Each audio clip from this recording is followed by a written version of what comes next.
All right, guys, welcome back to day number 8 of the Fit Chick Project. Now, today we have on another expert, and her name is Jill Coleman. And Jill has a long history in the fitness industry, and her tools around food really helped me go from the obsessive macro tracker to a confident, intuitive eater.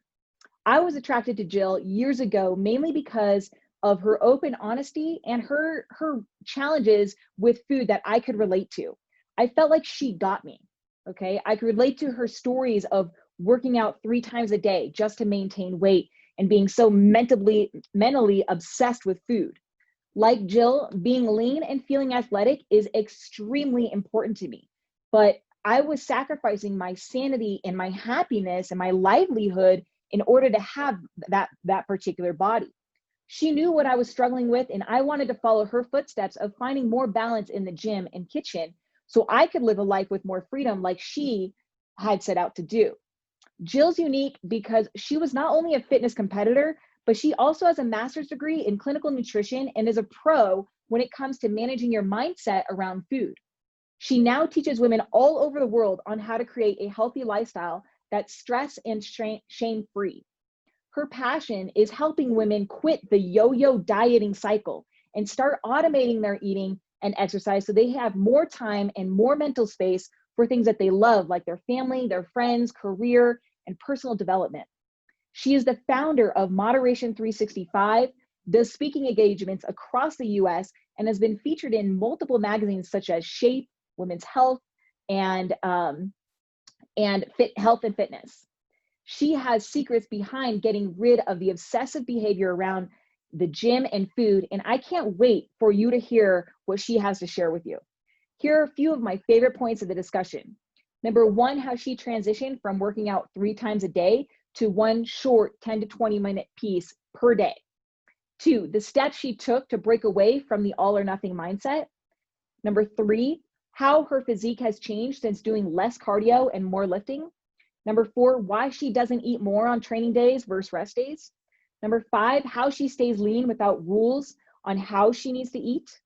Number 6, the one thing she believes that women need to create in order to have a healthy, balanced lifestyle. So that's it. Be sure to follow her on Instagram, and also make sure you check out one of her many free gifts that she has to offer, including her HIIT cardio guide, her mindset manual, and her latest 3-part 365 moderation approach. All of that can be found in the links below or in the comments below, and you can give her a follow on Instagram at JillFit, or you can follow her on check her out on the website jillfit.com. All right, guys, I hope you take away some really good pieces of knowledge, and I can't wait to hear what you've learned. Enjoy the show. All right, Jill, welcome to the show. Thanks so much for being here. Oh, I'm so excited. So pumped to talk about this. Yeah, me too, guys. I am so honored to have Jill on here because I've been waiting to have this call with her because she is pretty much like a master at moderation and balance. And we are going to learn all her secrets and all her tools. And I can't wait to get into it. But before we get into all your secrets, I'd love for you to tell us a little bit about like what your story is. Because I know you started off as a competitive athlete, like in bodybuilding, and you've pretty much done a whole 180. And so I'm really curious of what that transition looked like. So go ahead and tell us a little bit about where you started with, kind of like the dieting and fitness.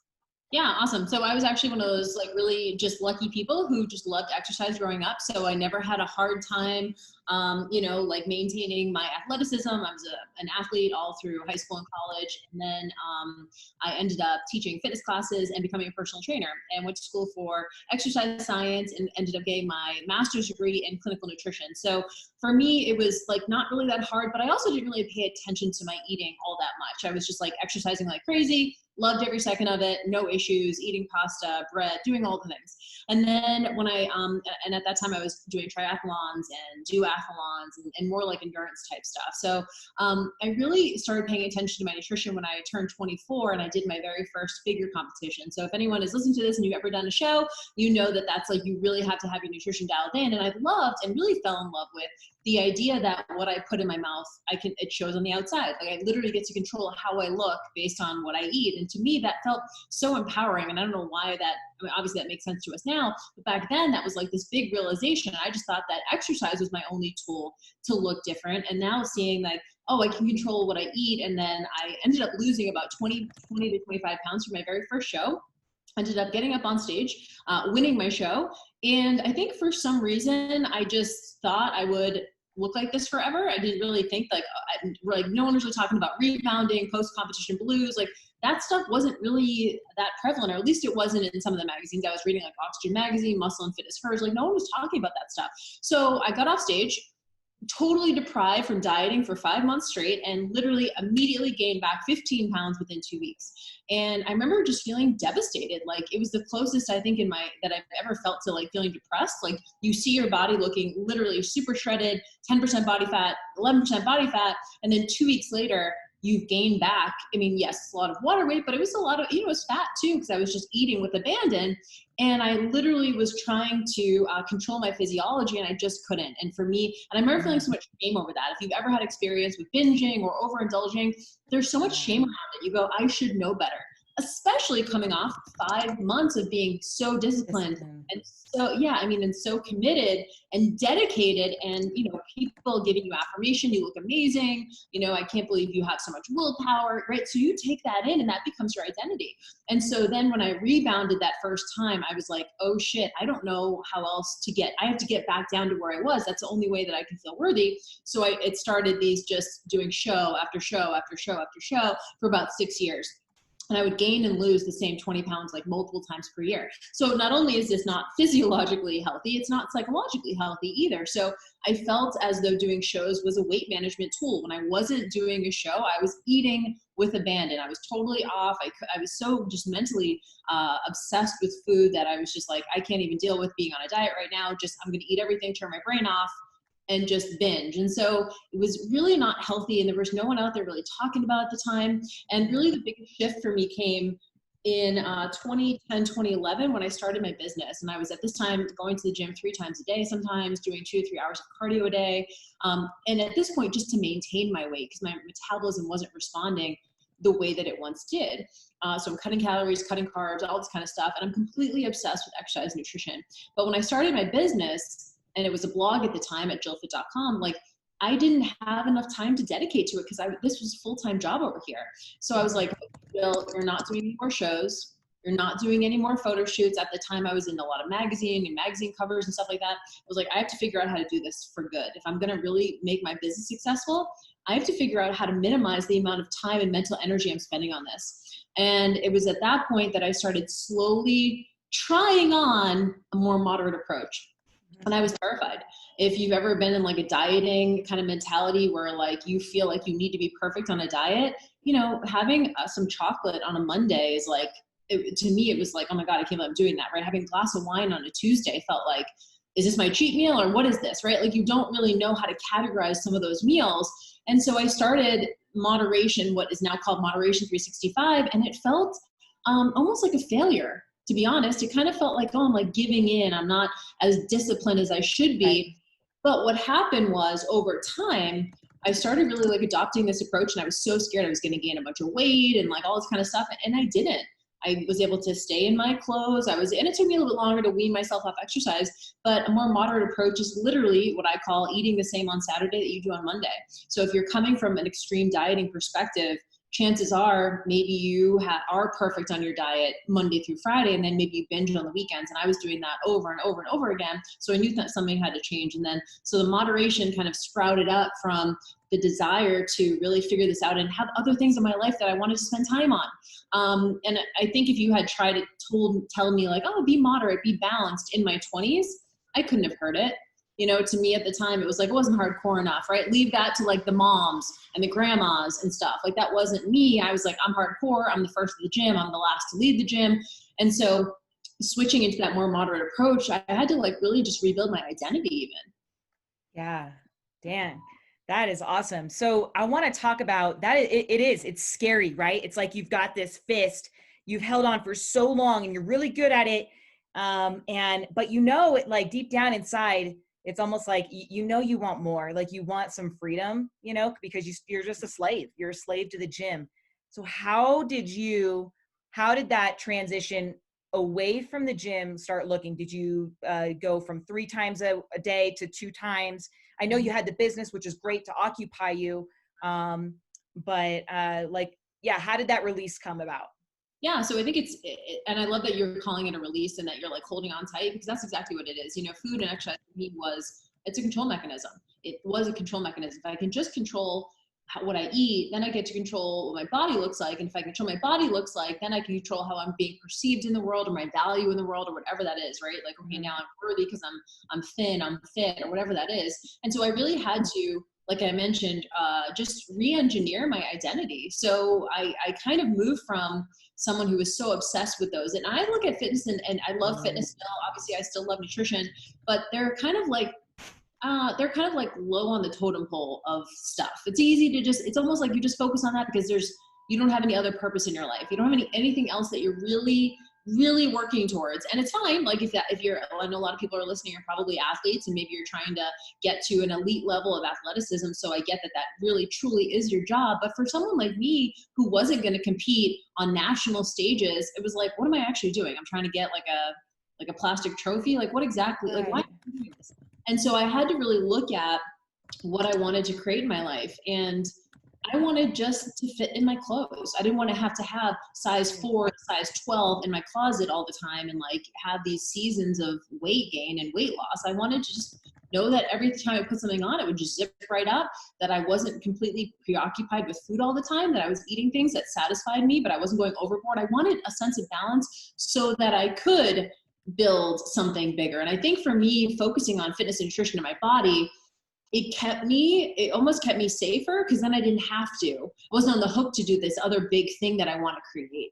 And so for me, making that shift, and with the exercise piece, it was slower, because I did really, the key for me with the exercise piece was I didn't love it anymore. And I had loved it for so long. I started dreading workouts. I was a zombie. Like I was just doing minutes and minutes and minutes of cardio that weren't intense. I didn't feel athletic. The irony of it is like doing so much exercise and like I was feeling like a zombie. I wasn't feeling athletic like I used to.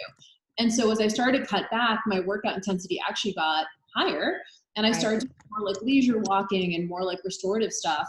And the thing that I was the most scared of, that I was going to like balloon to 50, like 50-pound weight gain, didn't happen. And and it was those little small, like kind of trust building moments that helped me be like, okay, I actually don't. And now I hardly ever do cardio, but I went from like 3 hours a day of cardio to maybe 5 to 10 minutes to warm up. And that's pretty much it.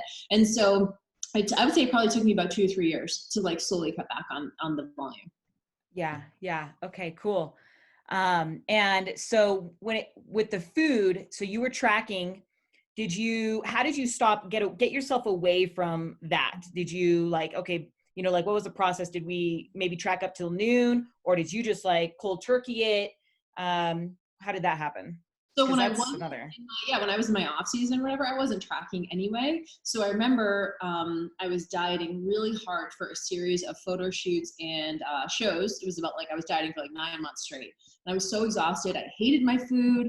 I hated myself, like all these kind of things. And I remember when it was over, I didn't have anything else on my calendar. I had no shows, I had no shoots. And I was like, okay, because I don't have these deadlines, I can try to figure this out like good. I don't want to keep doing this. It's exhausting. I'm so sick of dieting. And the thing that actually helped me do it was 1 week, I just was so sick of meal prep. So if you're someone who like preps all your food on Sundays, I was so disgusted by it. Like I'm not a cook, so everything tasted like so bland and disgusting. And I still had like PTSD from like egg whites a little bit. And so I remember just like, it was a Sunday and I'm like, and I literally had food prep for like 7 years straight on Sundays. So I'm not doing it. Just not doing it. Just not fucking doing it. And I'm going to go to McDonald's I was just like, I'm resolved to just like, I'm going to end up at McDonald's drive through every single meal. I'm going to blow up this week, but I couldn't do the other thing anymore. I couldn't do it anymore. I'm like, I'm just going to see what happens. And what happened was really surprising.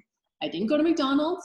I actually ended up making do. I mean, I would like get, some salad bar at Whole Foods with some like cheese on it. And I protein shakes and protein bars and like some of these things that I wasn't allowing myself to have when I was quote on diet. And I made it to the end of the week and I was like, wow, my clothes still fit. Like, I'm fine. I made it. I don't need to. And literally I didn't food prep at all after that. Like, never doing it again. And so, I mean, when I say, and I mean, occasionally I make some eggs or something like that, but for the most part, no food prep, no huge hauls on Sunday at the grocery store. And I was able to show myself and that I could trust myself to not have everything so ready all the time. And I made do. And I think it was small moments like that that showed me like, oh, I can travel to a hotel for a trip and not have to bring a million Tupperwares with me and like all my own stuff. Like, cause I was, getting a refrigerator from the hotel and, bringing everything in Tupperwares and like all this kind of stuff. I was like, I'm just going to go with nothing. I'm going to figure it out. And I trusted myself to figure it out. And I think I thought I would go off the rails and I just didn't. I think it was the permission of like, you get to do what you want now that made me feel like, okay, like I don't have to go off the rails because I'm good. Like I have to figure this out forever. So I think it was those small things that really helped me trust myself. Yeah, same here. I think it's just, you don't know until you do it, but you need to take that first step. And for me, it was surprising. I'm surprised that I still look like fit, only because I went from, training 6 hours a day, and I look probably just as good, if not better, than when I was training that much. If you're in that like extreme dieting place, you don't believe that. You can have me or you be like, I promise you it works. But until you experience it yourself, you don't believe, especially for someone like me, and I'm sure people listening, if you're an athlete, like you have a big appetite. I remember I just had a huge appetite my entire life. So I remember like people would say, like Jade would say, he'd be like, if you just didn't exercise for like 3 hours a day, you probably wouldn't be as hungry. And I was like, you don't understand. I'm starving all the time. Like I don't, and what happened was as I started pulling back my exercise volume, my appetite did neutralize itself. And I was like shocked, right? But until you have that experience, so there's a trust factor that has to happen. It's almost like you have to make that little like trusting leap to try it. And something that helped me was knowing that the old way is always going to be there, right? I can always go back to doing hours of cardio a day. I can always go back to food prep on something. I can always go back to the extreme things if I just get so nervous. But what happened was I was able to show myself that like, okay, my pants still fit and like, this is amazing. And wow, I still look like a muscle. And actually I'm liking exercise again. And I do feel like an athlete again, right? So I think that it can be too much of a good thing. So many of us get into this field and we get into extreme sports because we love the feeling. And over time, it starts to become something that we maybe dread. And that's, to me, that was kind of a red flag to take a look at things. Yeah. And so what is your training look like this week or like today? Like what does a typical week look like, with rest days, and what does a typical workout look like now? Yeah, so all my workouts are fairly short. I do pretty much only weight training. I was lucky enough that when I was bodybuilding, like I did, especially I started lifting when I was 16. So I do have a good, like solid base of muscle. So I'm able to work out for a shorter amount of time. Now I'm not really actively trying to build, although I'm not opposed to it. My workouts are pretty traditional bodybuilding stuff, but I'll throw in a Metcon a couple times a week. So for example, I normally start with like maybe 5 to 10 minutes of intervals just to like warm up and get things moving. And then I will typically do one compound lift. So it's it might be a push, might be a deadlift, might be a squat, might be lunge, something like that, compound movement. We do like 4 to 5 sets. And then I'll do usually a Metcon or a couple of bodybuilding circuits. It'll literally start to finish 35 minutes probably total. Okay. Oh, wow. Okay, cool. I do train most days. I sleep a ton and I pay attention to recovery quite a bit. So I probably train 6 to 7 days a week. It's harder now because we're in quarantine, but I would say, if I'm traveling, I usually don't train. Whereas something before, I would always bring all my clothes and I have all my stuff and be training all the time. Now I'm just like, well, if I'm traveling, like I'm probably not going to train. I might pack like one outfit to work out, but for the most part, I try and just like use those as my rest times. Yeah. And when you don't feel like training, what do you do? Do you try to get yourself to the gym, or you're just like, you know what? Nah, I'm not feeling it. Typically, it just depends. Like I've definitely noticed I've not been motivated in quarantine, unfortunately, just because of like the home atmosphere. I'm I'm like a meathead. I love like a gym rat. Like I love a lot of people, a lot of music, and a lot of like muscle and weights being thrown around. And so I'm having a hard time motivating.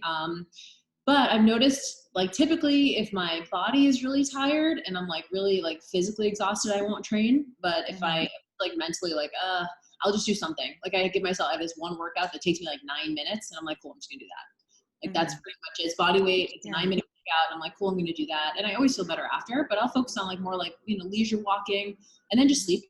You know, a lot of times I'll just be like, cool, I probably average like 9.5 hours a night of sleep. Oh, nice. Okay, cool. That's sweet. And so what do you feel like what is training smarter to you? What does that look like? So I'm just going to give you a background. So a lot of the people listening, they are very used to sort of like the CrossFit style, right? It's 20-minute AMRAP or like, it's got to be this intensity and we got to hit this weight, right? We've got the RX weight, you're prescribed, you know? So what does training smarter look like to you compared to looking harder or working harder? So I'm a minimum effective dose person for sure. I'm always, and this is my eating too, I'm always asking myself, how much can I get away with?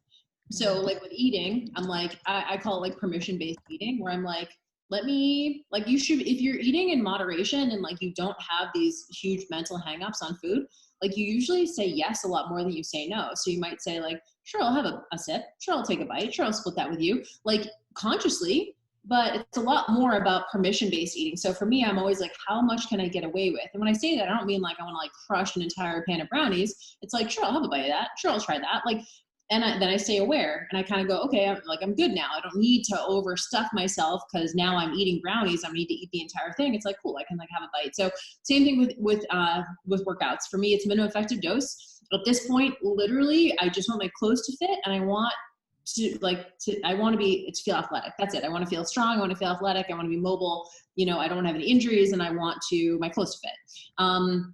And looking and feeling athletic is important to me, as I'm sure it is to a lot of people listening. It's like, that's your identity. And that still is my identity. I want when I walk in a room for the first thing that people notice about me that I have visible muscle. That's important to me.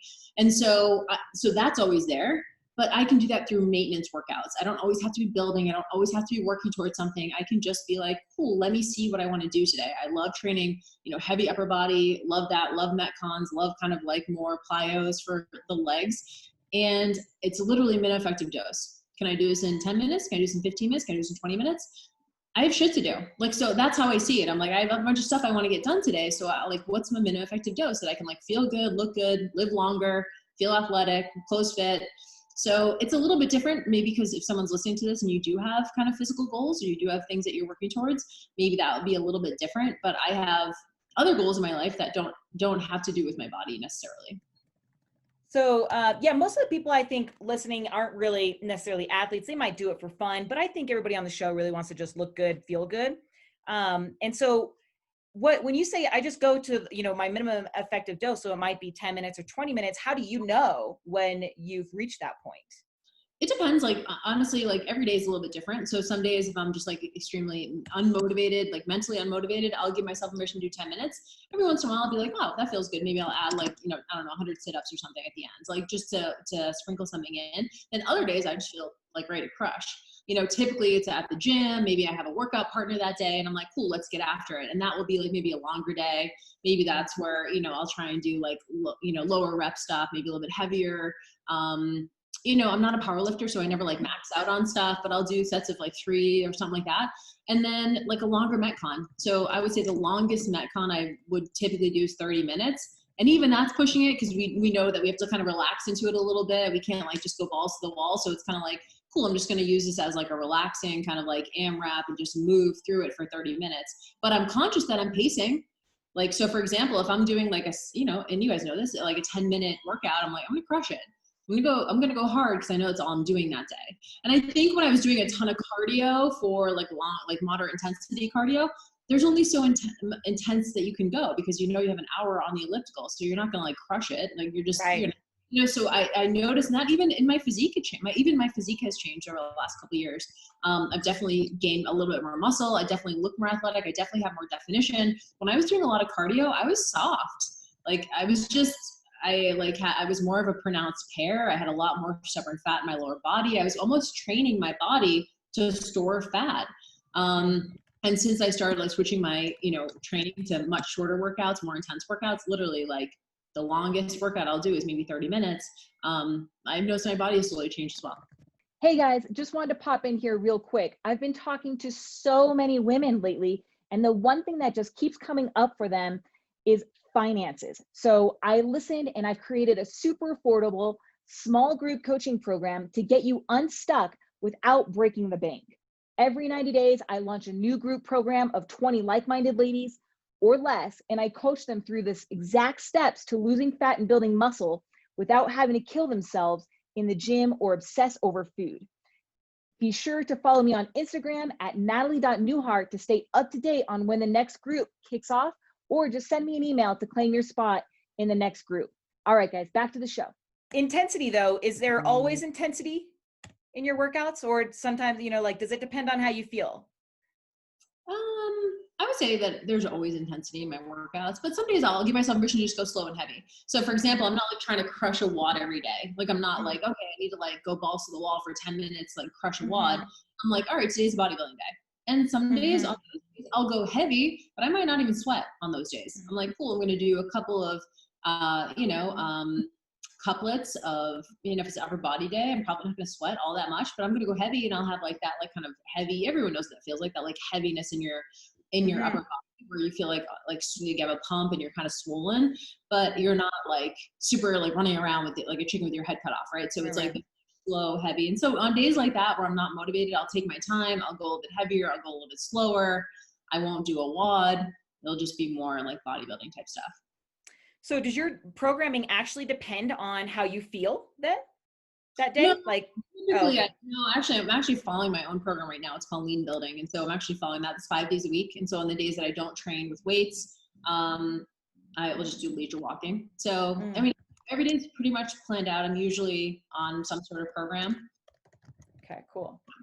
And I'm starting to get really run down, and you guys know this, like, I'll check on things like sleep and stress management and, having more alcohol, or, do I need to bump up like my glutamine? Do I need to take some branch chains? Like I'll tweak some stuff depending on if I'm feeling like extremely exhausted. But I'd say one time a month or once every 6 weeks, I have a day where I feel completely exhausted and I'll just like lay on the couch all day. Recover. Yeah. Okay.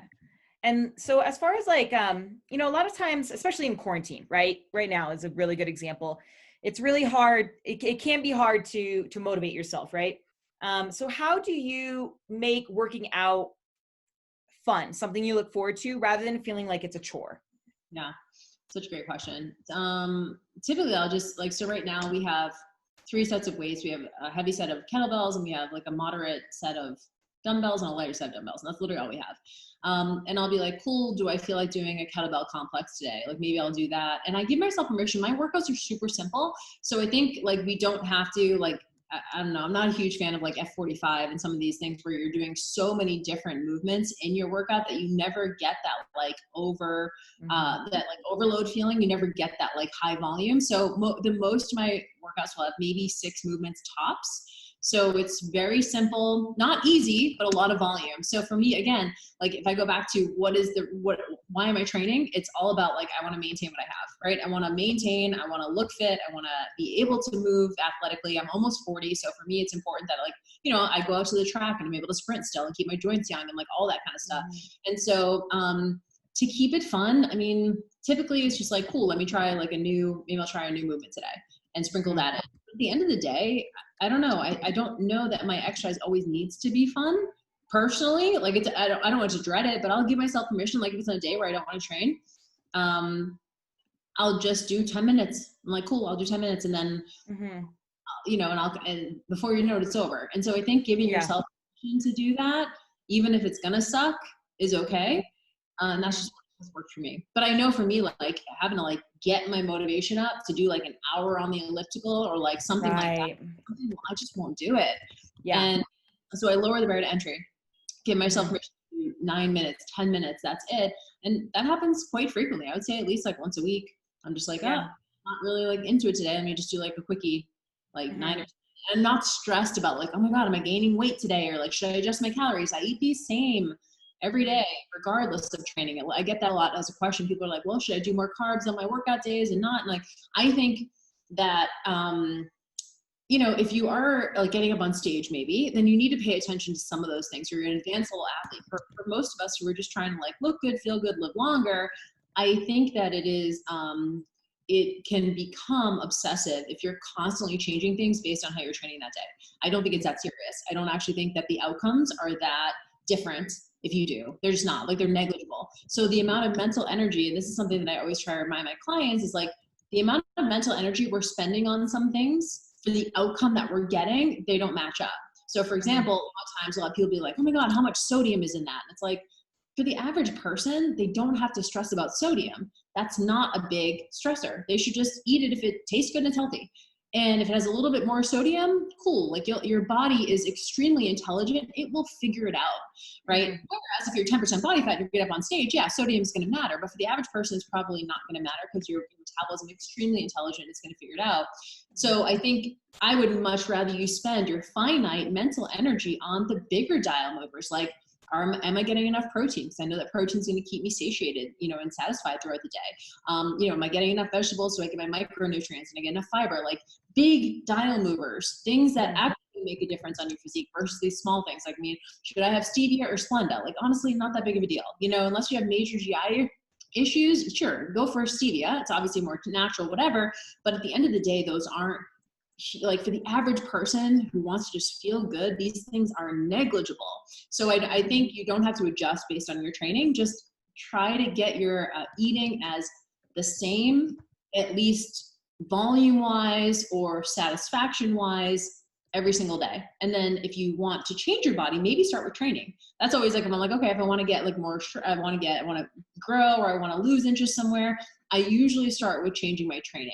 I don't start with nutrition changes, because if I try to do both at the same time, I won't be able to track what's working. And I like the way I eat, so I don't want to change it up too much. I don't want to feel deprived. I know as soon as I start to feel deprived, I overindulge. Mm-hmm. Just like, Okay.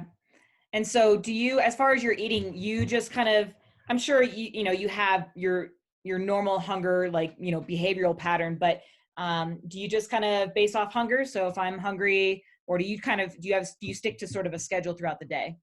Yeah. So I eat 100% according to just biofeedback cues, hunger, cravings, energy, stuff like that. And, when I explain it to some people, like, I eat frequently throughout the day. So like, I might have like half a protein bar or a third of a protein bar, and then like not have anything for an hour, and then like finish the bar an hour later. Or like sometimes I'll have a huge salad that has like a whole bunch of stuff in it, like protein, veggies, it might have some cheese, avocado, maybe some bacon, like something, like, it's delicious. And I'll just eat out of it all day. Like, I'll literally start eating it at like 1, and I'll eat it all the way through until like 7. I know it's kind of disgusting, but like, when we think about this stuff, these are all like things that we don't think about. I had someone ask me recently, is this more of like a snacking diet? And I'm like, I guess you could call it that, but really at the end of the day, it is, there are no rules. So you can have a meal at like 3 in the afternoon. That's okay, right?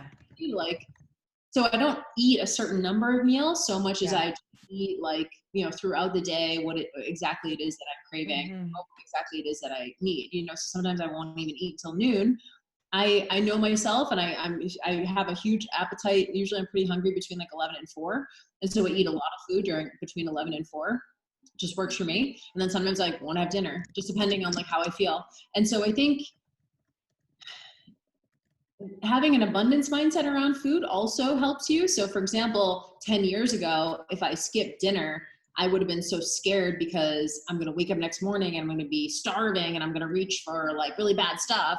And now I just trust myself. So I'm like, cool, I'm going to maybe not have dinner, not because I'm trying to cut calories, because I'm like, I could take it or leave it. Like, I'm not hungry right now. So why am I going to force myself to eat when I'm not hungry? And I think for a lot of people, especially competitors like me, we would get scared of being hungry, because if we got hungry, it was off to the races, right? And so this gives you time to listen to like how exactly you're feeling and feel into it. And like, this is mindfulness, right? Is to go like, okay, on a scale from 1 to 10, how hungry am I right now? I'm like a 7. Cool, that means I'm probably going to want to eat in the next hour. That's what mindfulness is. That's all mindfulness is. Whereas most people who are not practiced in like feeling into their hunger and cravings, they only know starving and stuffed. Like, those are the only 2 things they can actually feel, right? They're like, I'm starving, I need to eat right now. Like, they'll just eat whatever. Or I'm stuffed to the point where I have to unbutton my pants. What mindfulness does is it cuts that spectrum up into small chunks. So you can say, I'm kind of craving like a little chocolate. Maybe I can like figure out something that I can have in the next hour or two to satisfy that craving. Or, you know, I'm not really hungry right now, but I'll probably be hungry in a few hours. Cool. What do I want to have in a couple hours, right? It gives you time to plan. That's why I like mindfulness, because it slows down time to make a healthy decision. So you're not at the mercy of your hunger. You can literally feel that you're hungry and then have the time to surf it to find a good, healthier solution or something that's going to satisfy you. Right. Right. Be aware from, it's almost like you're a step ahead of it. Yeah, you're like, okay, cool. Like being, and I teach people how to do mindfulness. And it's like, when I started just like setting an alarm on my phone, like every 3 hours it would go off. And it wasn't an alarm to tell me to eat. It was an alarm to ask myself those questions. So I'd literally be like, oh, my alarm's going off. How hungry am I right now?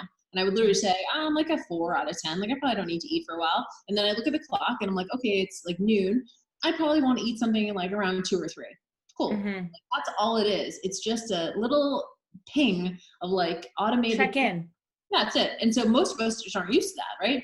We're not used to giving those, you know, kind of various nuanced answers to hunger and cravings or energy or satisfaction or fullness or whatever. And so that's all mindfulness is, just going like tapping into like, I'm good for right now, but I probably want to eat in an hour. That's literally all. And then it gives you that time to put some. I love that. It's so simple, something that everybody can do. And you're going to, I mean, it's like the smallest little thing that you can do that'll pay off dividends, you know, rather than thinking, hey, I got to like do a meditation or something like that. So yeah, I mean, you know, honestly, I think a lot of the, especially with dieting, and because my history is in this like very rigid dieting, it makes us stupider, to be honest, like in a way, right? By going, like having a diet or a meal plan or something tell you need to eat every 3 hours. Right. You're totally neglecting your body's biofeedback cues. 100%. You're just going, okay, I'm starving right now, but I can't eat till 2. So I have to like knuckle it for the next hour and 50 minutes. Like, and to me, that's always going to backfire, right? So instead, why don't you do something right now and then see? And then, you know, again, same thing. Maybe it's time to eat and you're not hungry. Why are you going to force yourself to eat? Because you're like, if I don't eat now, I'm going to eat everything later. And it's like, no, you're not necessarily, right? So I think there's some trust in there and there's some movement in there. So I think sometimes dieting makes us dumber because it takes away that kind of internal feeling of what's going on. And I kind of hate like eat according to how you feel. I hate that advice because it's so intangible. That's why I like teaching mindfulness and having these kind of like hard strategies or tactical steps that you can take to learn this stuff. Yeah.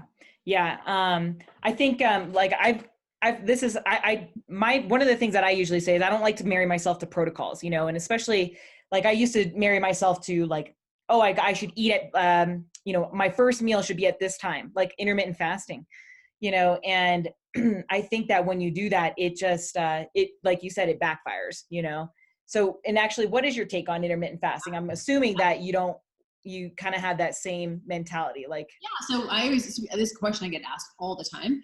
And I actually don't think I think fasting can be great for people it works for. So for example, let's just say you're like, okay, I don't eat till noon and then I eat from noon to 8 and then I have a 16-hour window where I fast, which is pretty common practice, like 16 and 8. If you can make it to like 11 a.m. pretty effortlessly, then I think it works. But if you're somebody who gets starving at 9, like my boyfriend wants to eat, like he wakes up and is like immediately like needs to eat within an hour. Like he can't wakes up super hungry.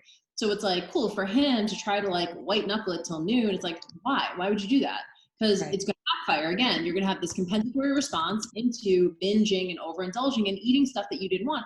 In fact, if you just woke up and ate because you were starving, you're going to eat a lot better later in the day because you satisfied that. So I think I usually say that like surfing an urge up to maybe an hour, surfing your hunger maybe up to an hour is okay. But you'll know when you try, and if you start overindulging and binging later in the day or even later in the week, then you were deprived. So I think it can create a sense of deprivation for certain people, and certain people can just do it kind of effortlessly. So I would say if you're planning to eat by noon and like at 11 you're starting to get hungry, cool, it could work for you. But if it's any longer than that, just eat. You're going to have better results. Awesome. Cool. Okay. And then I've got one last question for you. So what do you feel like is the one thing that women can start doing, you know, that you would recommend to create that balance, you know, to create a good relationship with food and the gym. Excuse me. So what is the like one piece of advice that they could take home and actually start implementing? Yeah, I mean, there's so many. I'm trying to think of like what I would love to have heard back then.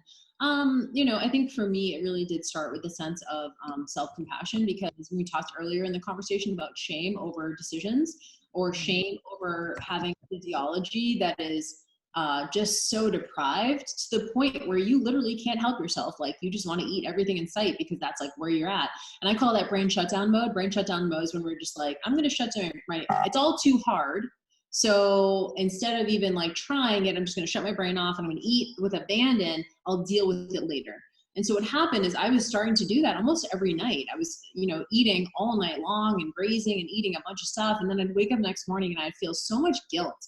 I remember not even want to think about it. I'm like, oh my God, just like, I don't even want to think about how I did that, because I felt so just guilty and I had so much shame around it. And what was, it was denying me a chance to look at it. So because I was I had so much shame around it, I never wanted to look back and go like, okay, what actually happened there? Like, why am I doing this? So I think removing the shame and really like kind of like owning it and showing myself a level of compassion and empathy helped me get clinical.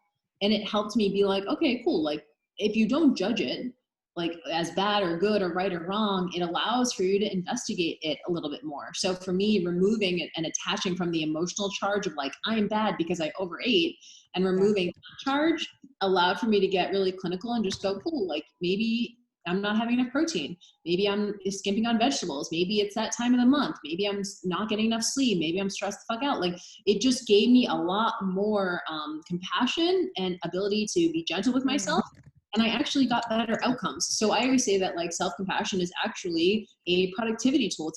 It's a compliance tool. You're going to be able to make better choices if you're willing to detach from the emotional stuff and get clinical with how you're eating. It's not good, it's not bad, it's not right, it's not wrong. It's just something that happened. And it doesn't mean that you're a bad person or you're unworthy. It's just literally like, cool, let's look at it. And there's always a reason, right? There's always a reason. I'm either too deprived, I'm in dieting for too long, my physiology is starving, I'm moving in front of more of adrenal fatigue.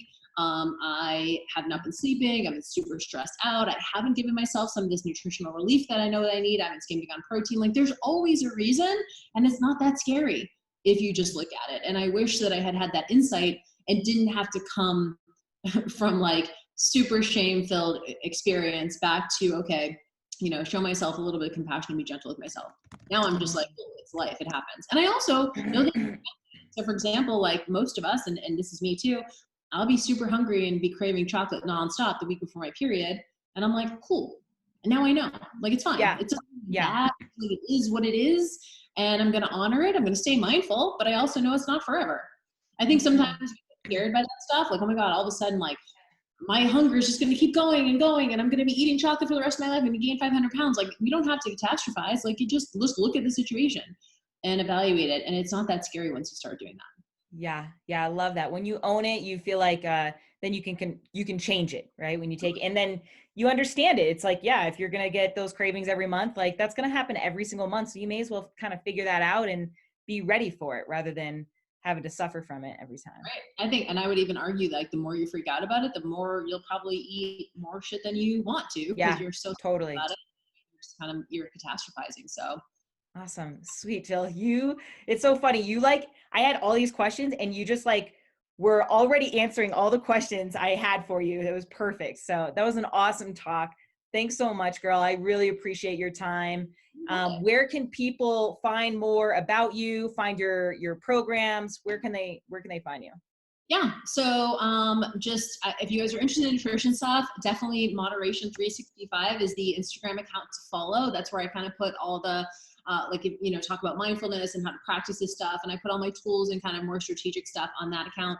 And then at Jill Fit on Instagram is probably the easiest way. But I have probably over 700 articles on jillfit.com all about this stuff. So like I mentioned, I kind of made my transition around 2013. So from 2013 on, it's like there's hundreds of nutrition articles, habit change articles, exercise articles that kind of chronicle my shift as well. So if you kind of resonate with any part of that story, make sure you go and check those out as well. Awesome. Yeah, I was checking you out earlier and I'm going to sign up for you have a free Facebook group. So I was going to check that out. I mean, not like I already belong enough, but I want to see what you say in there. So Yeah, it's awesome. I appreciate that. awesome. Great, Jill. Well, thank you so much for being on here. We'll see you guys in the next video.